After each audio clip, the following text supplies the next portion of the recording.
Hi, I'm Jonah Unlin, and today I will be talking about the connection between our earthly relationships and how they connect with relationships that we have or could have with the Lord. And that's a pretty deep topic within itself. Like, what kind of relationship do you have with God? Like, that's a loaded question. So we can have questions about a life that connects to a higher being such as God, or a dependent or independent relationship that we have with ourselves and the people around us. So my thesis is we can find fulfillment in our earthly relationships by focusing on kindness, forgiveness, and unconditional love for one another in the same way He, as in God, cares and loves for us.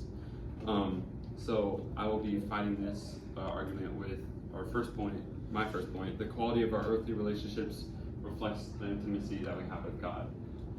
As Francis Chai, he writes in his book Forgotten God, he says, he talks about knowing God on a deeper, more intimate way. And he writes that people, they find it hard to give themselves to the Holy Spirit. They say giving away that control that you have to someone else that you can't even see, or that's hard to see, is just giving away something that they want. So people in today, they want to have a sense of control over situations in their life, and so a lot of times people find it hard to give themselves over to the Holy Spirit, to God, and just being intimate with Him, and so they're not giving themselves truly to the Lord.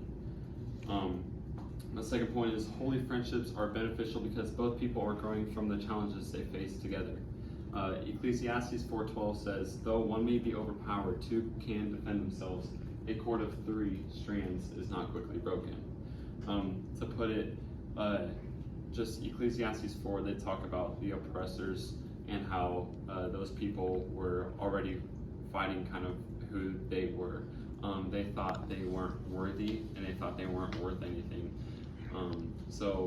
And a lot of people battle with that today. They kind of battle even in the friendships that they're in. Like, am I worthy of being this friend to someone else, or is it worth to, like, am I a worth to someone else? And so a lot of times it's hard to find the balance in those friendships of how can you be dependent on others but also independent in your own life, because you shouldn't just depend on other people. You should depend on the Lord, because He is the ultimate judgment, and He knows exactly what you need at the right time. Fulfillment in love is found in the dependency of another being, not craving it. As I was kind of talking about how you should not depend on other people around you, but you should still find fulfillment in those around you. And fulfillment, what I mean by that is belonging and even a sense of hope.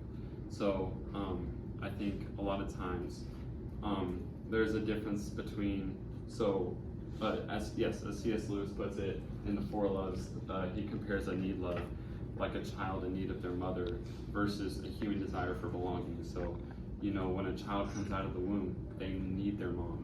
They can't live without their mom. They need the nutrition that only she can provide for them. And yes, there are like formulas made to help babies eat and stuff, but nothing is the exact replica that comes from that child's mother. And so in the same way, God can be seen as our mother, as a mother figure, in the way that no one compares to the love that He can give us, and no one compares to the formula that He provides our life to live.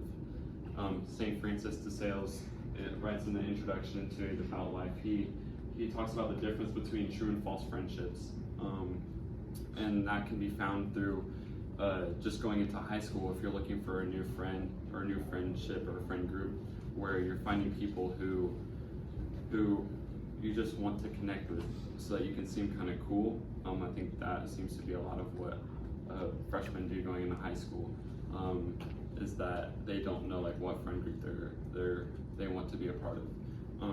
And so just trying to find the difference between true friendships and false friendships, that's very hard for society.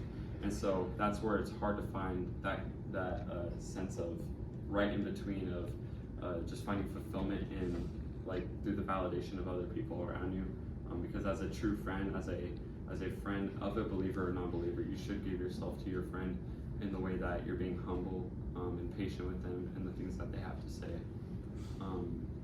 And So the connection that we have with society around us and the relationship that we have with people around us, it really depends on how you are about yourself. So you should have your own independent life with God, but that's hard at times, and so we need a little like head start from other people. And so I think that's why God gives us other people around our lives and friendships, so that we can grow and choose to find fulfillment that grows us closer to Him. Thank you.